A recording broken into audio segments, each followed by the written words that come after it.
Welcome into Texans Today. I'm your host, Jeremy Chuggs, and we have a jam-packed show on deck for you today. Are the Texans eyeing a certain safety in NFL free agency? We'll break that down, as well as all of the latest mock drafts. I'm going to tell you who they had the Texans taking in round one in 7-8 new mock drafts that came out this week. It's mock draft season. Get ready for it, ladies and gentlemen. But before we get started on today's show, I have a quick question for all of you out there. And if it's your first time watching the show, go ahead. I'll ask this at the very end of the show as well. Wait till the end and then give me your answer. But if you've seen the show before, I really want to know, how likely are you to recommend this show to a friend, to another Texans fan? Scale it 1 to 10, 1 being I would not recommend this show at all, 10 being I've already recommended it. I would tell everybody that this is the Texans channel to watch. I'm trying to make this show better. I'm trying to improve every single day. So if you have any news, have any notes for me on this show, go down in the comment section and let me know. Give me a performance review. Let me know on a scale of 1 to 10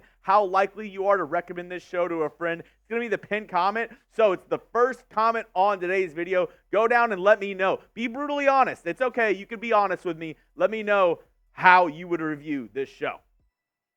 Now, getting right into the meat of today's episode. Should the Texans sign CJ Gardner-Johnson? USA Today linked the Lions safety to the Texans. He's one of the top safeties in free agency, and that begs the question, should the Texans go out and sign CJ Gardner-Johnson? Do they need to sign a safety this offseason? We'll break all that down right now. Let's first look at his stats from this past season, or better yet, his PFF grades from this past season. Overall, 72.7, a coverage grade of 72.8, run defense grade of 68.5, and 1 interception on the year. CJ Gardner-Johnson, even though he didn't play a lot for the Lions this year, he got injured early, was able to come back late in the season and help the Lions on their playoff run.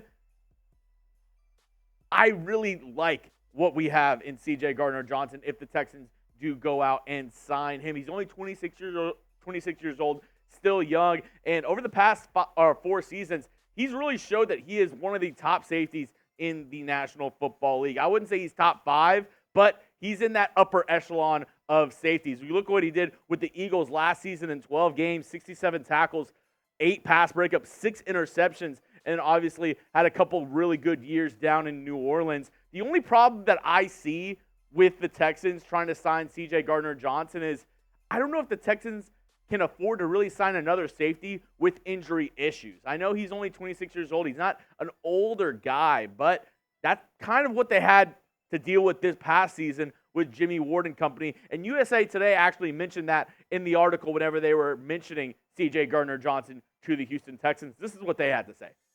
Ward played in only 10 games and was not a reliable option to be on the field. Pitre went through a severe sophomore slump and didn't force a turnover in 2023. Ryans even benched Pitre during the team's brutal Week 16 loss to the Cleveland Browns. It could not have gone much worse after the Baylor product's incredible rookie year, which featured 147 tackles and 5 interceptions. And they're right on that. The Texans safety play, I was wrong on that last offseason. I thought they were going to be a top 5 duo in the National Football League, but Pitre did not take that next step forward, and Jimmie Ward was on and off the field. I mean, Ward was good whenever he was on. He had 50 tackles, 1 interception, 3 pass breakups. That 1 interception was to seal the win against the Denver Broncos. And he was a good leader in the locker room. I liked Jimmie Ward and his fit in this defense, but like it was mentioned, he didn't get to play a ton, was out, ended the year on IR, and Jalen Pitre had a roller coaster of a year, if you want to call it even that. He had a couple ups, a lot of downs in 2023. 0 interceptions, didn't force a single turnover. From his rookie year to his sophomore year, he looked much better in his rookie season. So that begs the question, what's the bigger need this offseason for the Houston Texans? Obviously, Steven Nelson is a free agent. They have a hole there at corner, but do they need to add a safety? What do you say? What's the bigger need? Is it safety or corner? Go down in the comment section and let me know, what do you think is the bigger need for the Houston Texans? Is it safety or is it corner? Now, coming up in just a moment, we're going to go through a mock draft roundup, looking at all the mock drafts around the NFL this past week and telling you who these experts had the Texans selecting in round 1. But before I get into that, got to shout out our friends over at Fanatics. We wouldn't have been able to do today's show if it wasn't for them. Go check out all these sale items they have on the website. When you go to chatsports.com/Texans sale, everything that's flashing up here on the screen is on sale right now. So if you go get started right now, go to chatsports.com/Texans sale. They have tons of more options, tons of more, gift ideas, shirts, gear, apparel that you need for the Houston Texans, all on sale right now. I mean, I'm a bargain buyer. I always go for the sale items. I always go for stuff when it's on sale. Off season right now is whenever you're going to be able to get the best deals. So if you want to get some cool Texans gear going into next year, if you have a son, daughter, friend who's a Texans fan, all these items, good gift options if you have a friend or family member that is a Texans fan. Go check it out today, chatsports.com/Texans sale, and get those sale items. Now, let's look at the latest mock drafts around the NFL. This one coming in from NFL.com with Lance Zierlein. And with this one, he actually had the Texans taking Quinyon Mitchell, but they traded up to 19 to get the cornerback out of Toledo. Now, the only thing I hate with these mock drafts and with these trades is whenever they don't put the trade in there. So he had the Texans trading up to 19, but he didn't say what the Texans were going to have to give up, what the trade involved. So all we know is in this mock, the Texans traded up to 19 to get Quinyon Mitchell, which I would like. I think Quinyon Mitchell is going to be a stud in the National Football League.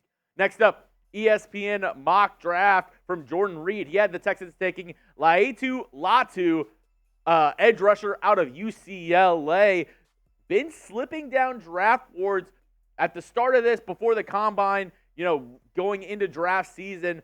Latu was considered to be a top 15 pick, but he's been sliding down. I still think he's a first rounder, but he could definitely be an option for the Texans if they stay at 23. And The Athletic actually said the same thing. They had the Texans taking Laiatu Latu as well. 49 tackles, 13 sacks this past season. And in these mocks, they kind of broke down the Texans not re-signing Jonathan Grenard and instead going for an edge rusher in the first round and spending money in free agency elsewhere. So just a little note for why these two mocks selected Latu for the Texans. And speaking of mock drafts, I want to do more mock drafts coming up as we get closer and closer to draft day. So I thought it would be fun to get y'all involved. We're talking about, performance reviews. We're talking about this show. I want to get y'all more involved in this show. So I want y'all to send me your mock drafts on Twitter. Go to Twitter at Jeremy Chuggs. Go check me out. If you DM me just a screenshot of your mock draft, I'm going to select the best ones, and I'm going to do a show on Texans mock drafts next week. So if you want to get on the show, if you're like, hey, I have the best Texans mock draft out there, prove it. Go to Twitter at Jeremy Chuggs and DM me your mock draft. I'm really interested to see who y'all have the Texans selecting, and I want to see what y'all are thinking the Texans should do in this year's draft. Once again, go to Twitter and send me your mock draft. Send me a screenshot at Jeremy Chuggs. Next up is the Mel Kiper mock draft, where he had the Texans selecting Tyler Guyton, tackle from Oklahoma. And this one is kind of a head-scratcher. The Texans, they have Laramie Tunsil.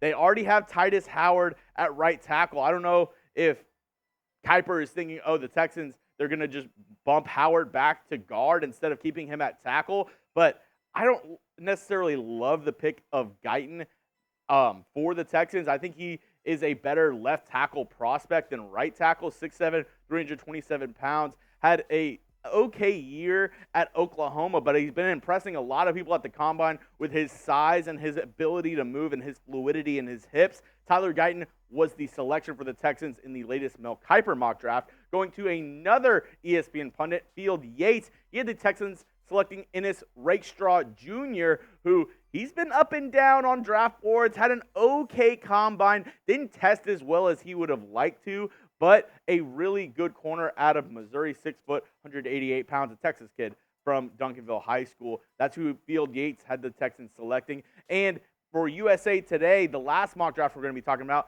they had the Texans selecting Terrion Arnold, who this would be an amazing pick. I love Terrion Arnold out of Alabama, and we all know, if you've been following me on Twitter, DeMeco Ryans talked to a lot of Alabama guys at the Combine. He is a former Alabama guy himself. Him and Nick Saban, a little buddy, maybe talking to a couple of these Alabama guys to bring in some more guys. We saw what he did with Christian Harris this past season, but Terrion Arnold, regarded as one of the top corners in this draft, ran a 4.5, so that's not slow necessarily, but a lot of other guys kind of outperformed him in the Combine, so I wonder if he could slip a little bit. He was regarded as a top 15 pick, should be one of the top corners taken in this year's draft, but with the rise of Quinyon Mitchell, Nate Wiggins, and others, could we see Terrion Arnold fall to 23? Maybe. Now, once again, like I said at the top of the show, if this was your first time watching this show and you made it to the very end, I'm really interested in what you have to say. Let me know. How likely would you recommend this show to a friend? Scale it 1 to 10. Or just tell me what you like. Tell me what you didn't like. Tell me what you want to see more of in this program. I really am interested in what you have to say. This is a show for the people, by the people. So go down and let me know. Let your voices be heard in the comment section. And as always, if you haven't already, hit that subscribe button. We are the fastest growing Texans channel on YouTube today. We're going to be giving you everything around NFL free agency, the NFL draft, every single move the Texans make. We'll be breaking it down for you here on the channel. Just another reason why you got to hit that sub button.